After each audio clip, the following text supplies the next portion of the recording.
Hello, everyone, and welcome back to the letter where this is happening. I'm pretty sure this chick's in love with Luke. I think so. The woman from the garden stands beside me. I at first, like, her hand, because of the way the sleeve is torn, like, looked like it wasn't attached. Yeah. I can hear her rattling breath, menacing and chilling. Everything in me screams to run. I would probably listen to that. I would too. But something pins me to the spot as she just looks at me, watching and waiting. The clamor of their voices fills the ballroom. Although they say such welcoming words, I do not feel comforted by the madness I'm experiencing. Their joyous voices turn sinister and foreboding to my ears. The chorus of people that shouldn't exist, threaten to overwhelm me, drown me even as I stand on dry land. The music still plays as the Phantom Quartet continues while I stand there, vulnerable and afraid, but the dance has already ended. And I'm afraid that I might just be tonight's entertainment. Attention is all well and good until bollocks like this go down. These phantom people watch me, thousands of eyes scrutinizing, that they cheer for my return, control me to dance and join in the merriment. There are eager hands all over, pulling me in every direction, but they do not move me enough to remove me from the woman's gaze. Listen. Can you not hear them as they welcome you home? Your kind, our kind. You're one of us, my love. We are bonded by the blood we share.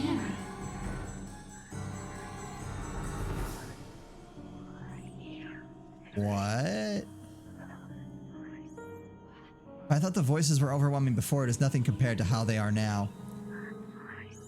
Their voices are loud, speaking in unison and echoing ever on in the spaces of my head. They welcome me back as if I've always belonged, as if I was meant to be here in the first place. They call me all of these titles and names that do not belong to me, and that man's face, the one with the empty eyes, flashes again before me. Once fleetingly, like a new memory having burned itself in my mind. I have to struggle for air when I come back to myself after. I'm not. This isn't. The welcomes turn into screams at my protest, pained and desperate pleas for my help, telling me that it is my duty to stay, telling me that I belong among them, to them. Gentle touches turn near threatening, the warning scratches and the baring of teeth by predators before they truly maim someone. My mouth goes dry as I struggle to speak some sense into this hallucinatory madness, but I don't get the chance as they drown out my voice. Our lord, my prince. At her words, there is a compulsion to stay. Though my heart races in my chest, the fear I should be experiencing refuses to register in my head. Mind and body war with each other, nearly tearing me in two. Oh, you finally returned to us. The compulsion to walk into her arms is strong. Whispers in my head tell me to go to her. They say that she is safety. She is home and heart. Back up! Abort! Abort! We have been waiting for so long. But repulsed at these thoughts, I wrench away and turn with a small gasp. Without hesitation, I start to make a run for it. I nearly falter when an angry shriek pierces the air, inhuman and monstrous. I do not dare look back, I just run. I didn't care if this is a drug-induced hallucination or not. Just run. Out of the ballroom. And out of the parlor. It's only then that I bother to look back, hoping and praying to the God I scorn, that it did not pursue me. I would have run all the way out of the mansion too, if only someone didn't get in my way. I collide with a body much larger than mine and fall back to the ground, head spinning as I look up at the stained glass. Turning my head to the side replaces the colorful sight with a pair of shiny black shoes. Fatigue fills every inch of my being then, making me refuse to get up. Meanwhile, familiar head of ginger hair looks down at me in bemusement. You really must look where you're going if you insist on running about. Do tell, where is the fire? Oh, thank God you're here. I do hope you don't have a concussion. Can you count backwards from 15 to 1 for me? Oh, fuck off, you wanker. Just help me up. I do not think insulting me if you do have a concussion is a smart decision. But no, really. 15 to 1. I'm sorry, he makes the whole game, even if he is like a murdering asshole. That woman, she was here. I told you to keep an eye out for her. The other man offers an arm and pulls me up to my feet then.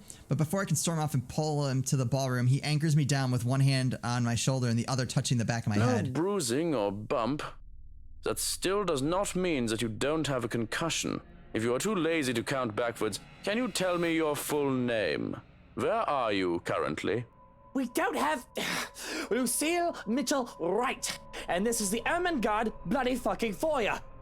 But we don't have time for this. You must make and have the time to make sure you are not broken in the head. He's broken in the head. Yeah. I have already sent security to scour the whole house when I saw you running out of the parlor, Dummkopf. If the woman is here, they will have her. You will only be slowing them down if you plan to interfere. When he points that out, I realize that there are guards starting to filter into the house as we speak, with some already searching the nearby rooms.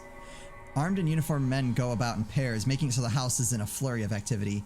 He lets go of me then with the knowledge that I'm not going to keel over anytime soon. I was hoping that you would be tired from dealing with the young miss on my return. Instead, you come running and hit your head.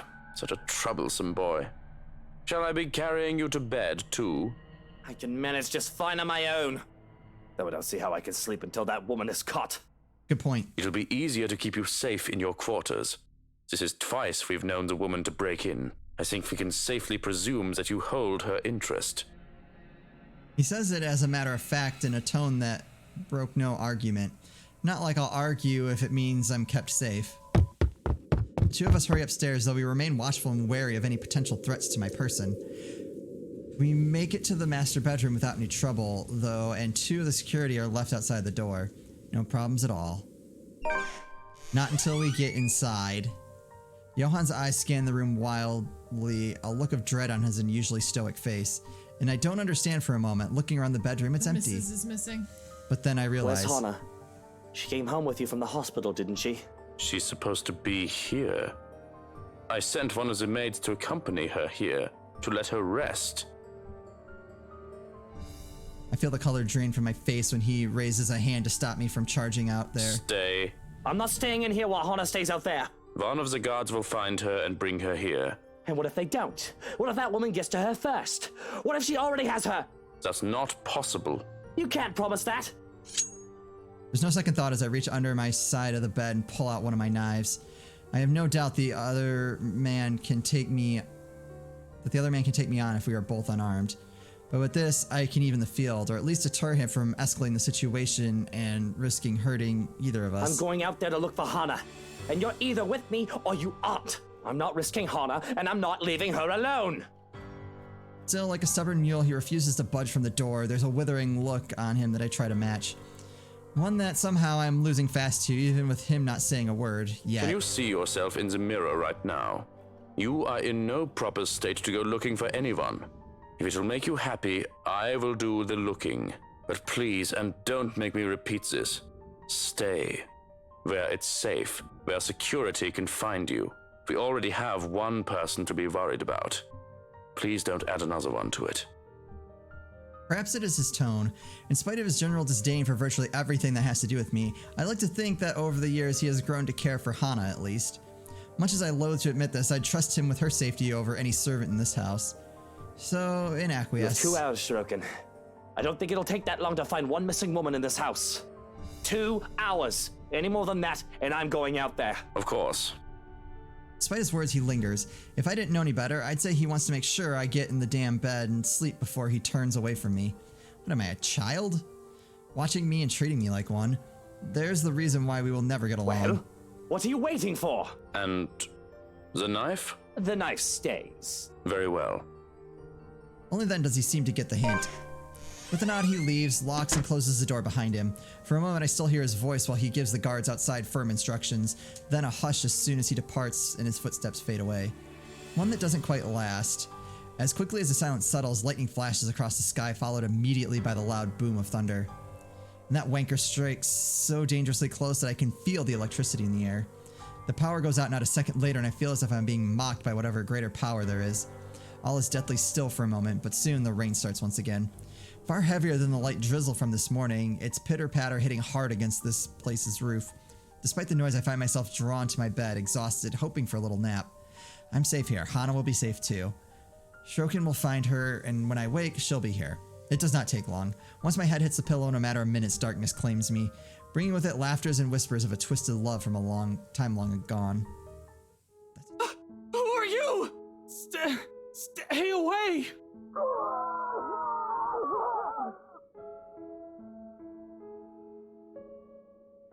Ghost? I think so. Sweet dreams, my love. too. Yep.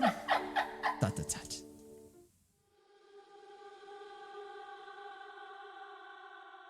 Yet in spite of the unfamiliar voices and unwanted touches from shadows lurking in the dark, rousing is a slow, arduous process. Difficult, every limb heavy with lead. No matter my aversion for the words they murmur in my ears or the sight of her horrid smile from afar, my body refuses to yield. I am at their mercy. Beyond fathomable reason, my consciousness refuses to pull of the waking world, choosing to linger in the pits of a dream, gradually drawing me deeper into unknown depths. Somehow, even if it might mean I may never open my eyes, I allow them. You do not belong there, my prince. That's weird. That was based off a choice we made? Not that I mind getting a few extra hours, of course. The bed's more than comfortable as it is after a very exhausting day yesterday. Babysitting Kylie and the stress of finding an intruder in my own home. I think I deserve a little break every once in a while, especially after going through all that in a single day. I can only be on the receiving end of so many unacceptable things within a span of a few hours, you know? As gracious a host and person as I am, my patience has its limits too. Although there's still that problem with Hana, I haven't forgotten that, of course, but that's why I hired Shokin. He's competent enough, he won't even last a day in my service if he's any lesser than those half-wits who think they can deceive me with sweet words. He's more than capable of working on his own without guidance. Let the butler take care of that little problem with Hana while I... Hana. You do not need her. I am here. We are here. This is where your home is. Holy crap.